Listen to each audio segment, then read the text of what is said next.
नमस्कार दोस्तों, आज के इस वीडियो में मैं आप लोगों को कोई बना बनाया कहानी नहीं सुनाऊंगा, बल्कि वो बात आपसे शेयर करूंगा जो कि एक बहुत बड़े संत ने 2014 के अपने सत्संग के दौरान सत्संग में उपस्थित सभी लोगों को बताया था, जिसे सुनकर एक नहीं, दो नहीं, बल्कि सैकड़ों लोगों ने अपने जीवन को पूरी तरह से बदलने में कामयाब हुआ है। इसलिए दोस्तों, आपसे भी निवेदन करूंगा कि आप भी आज के इस वीडियो को पूरा अंत तक जरूर देखें। इस वीडियो को देखने के बाद आप इस काम वासना के जाल को पूरी तरह से समझ जाएंगे और बहुत जल्द इससे छुटकारा भी पालेंगे। शायद आप भी अपने जीवन को बदलने में कामयाब हो जाएंगे। तो चलिए शुरू करते हैं आज के इस वीडियो को। दोस्तों, जीवन में हम तमाम चीजों से छुटकारा पाना चाहते हैं। इसके लिए अक्सर हम जोर जबरदस्ती का रास्ता चुनते हैं, जिससे चीजें छूटने की बजाय और बड़ी समस्याओं का रूप ले लेती हैं। किसी भी चीज को छोड़ने का सही तरीका क्या है? काम वासना से छुटकारा पाने का सरल तरीका क्या? दोस्तों, आपने कई बार देखा होगा कि आपके मन में जब कभी भी काम वासना के विचार उठने लगते हैं तो आप या तो हस्तमैथुन कर लेते हैं या फिर जोर जबरदस्ती का रास्ता अपनाकर अपने मन में उठ रहे काम वासना के विचार को रोक देते हैं, जो कि आपके लिए बहुत ज्यादा घातक सिद्ध होता है। फिर कुछ दिनों के अंदर ये विचार आपके मन में और भी खतरनाक तरीके से उठने लगाता है और ये साइकिल चलता रहता है और आप इस काम वासना के जाल में हमेशा के लिए फंस कर रह जाते हो। और ऐसा ही एक लड़का जो काम वासना के जाल में फंसा हुआ था, उन्होंने सत्संग में उस संत महात्मा से पूछा कि गुरुवर, मैं अपनी काम वासना की तीव्र इच्छा से कैसे छुटकारा पाऊं? मेरे मन में ज्यादातर समय काम वासना के ही विचार आते हैं। तब उस संत ने कहा, हम लोग अक्सर किसी न किसी चीज से छुटकारा पाने के बारे में सोचते रहते हैं। आप जोर जबरदस्ती करके किसी चीज से छुटकारा नहीं पा सकते हैं। अगर आप जबरदस्ती किसी चीज को छोड़ना चाहें तो यह किसी और रूप में उभर कर सामने आ जाएगी और आपके भीतर कोई दूसरा विकार पैदा कर देगी। अगर आप किसी चीज को छोड़ने की कोशिश करेंगे तो वह चीज पूरी तरह से आपके दिमाग व चेतना पर हावी होने लगेगी। लेकिन उस चीज की तुलना में अगर आप कुछ ज्यादा महत्वपूर्ण चीज को पा लेते हैं तो पुरानी चीज कम महत्व की बन जाती है। महत्व कम होने से वह खुद ब खुद आपसे छूटने लगती है। क्या आपने कभी गौर किया है कि जो लोग बौद्धिक कार्यों में ज्यादा डूबे रहते हैं, वे सेक्स करने की बजाय कोई किताब पढ़ना ज्यादा पसंद करते हैं? आज आपकी जानकारी में काम सुख ही सबसे बड़ा सुख है। आपकी काम वासना के तीव्र होने का यही कारण है ना?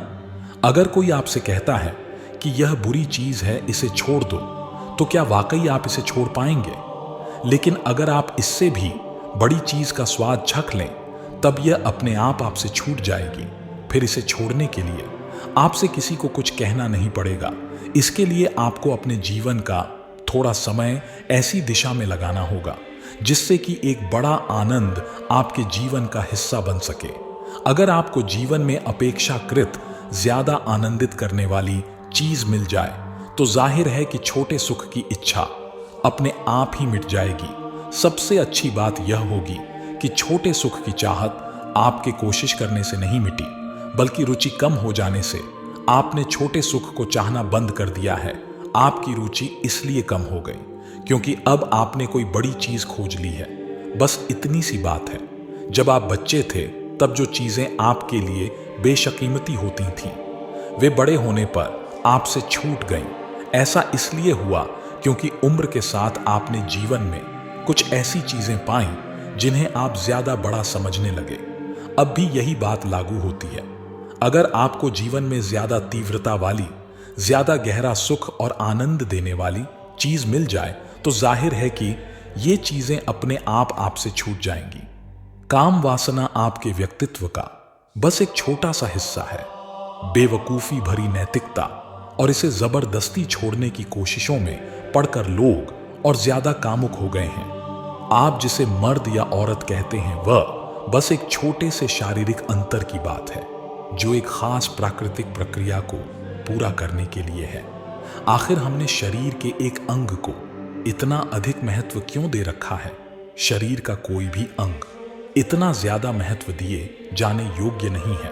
अगर शरीर के किसी अंग को इतना अधिक महत्व देना ही हो तो महत्व दिमाग को देना चाहिए, न कि जननांग को दुर्भाग्यवश हर तरफ से मिलने वाली कुछ बेवकूफी भरी सीख जैसे। आपको पवित्र रहना चाहिए, आपको इसके बारे में नहीं सोचना चाहिए ने मामले को उल्टा कर दिया है। लोग सिर्फ इसी के बारे में सोचने लग गए हैं। अगर आप जीवन को वैसे ही देखें जैसा कि यह वास्तव में है तो काम वासना आपके जीवन में बस उतनी ही छोटी जगह पाएगी जितनी उसे मिलनी चाहिए। तब यह आपके जीवन में इतनी बड़ी चीज नहीं रहेगी और होना भी यही चाहिए। जगत के सभी जीवों के साथ ऐसा ही होता है। जानवर हर वक्त इस बारे में ही नहीं सोचते रहते। जब उनमें कामोत्तेजना पैदा होती है तभी वे इसके बारे में सोचते हैं, अन्यथा वे हर समय नहीं सोचते रहते कि कौन नर है कौन मादा। सिर्फ इंसान ही ऐसा जीव है जो इस सोच में हर वक्त अटका हुआ है। एक पल के लिए भी इसे न भूल पाने की वजह उसमें भरी हुई वे मुखरतापूर्ण सीखें और नैतिकता के पाठ हैं जिनका जीवन से कोई लेना देना नहीं है। अगर लोग जीवन को वैसे ही देखें जैसा कि यह वास्तव में है तो अधिकतर लोग बहुत थोड़े समय में ही काम वासना से बाहर आ जाएंगे। बहुत से लोग इसमें पड़े बिना ही इससे बाहर आ जाएंगे। बात सिर्फ इतनी है कि जीवन का फोकस ठीक न होने की वजह से हर चीज बिगड़ गई है और बढ़ा चढ़ा दी गई है। वरना आप देखते हैं कि ज्यादातर लोगों की इसमें कोई खास रुचि ही नहीं होती, या फिर इसमें उनकी रुचि सिर्फ उतनी होती है जितनी जरूरी है। तो दोस्तों, ये थी वह पूरी बात जिसे उस संत महात्मा ने सपने सत्संग के दौरान बताया था। उम्मीद करता हूं कि आप इस कंबासना के जाल को समझ गए होंगे।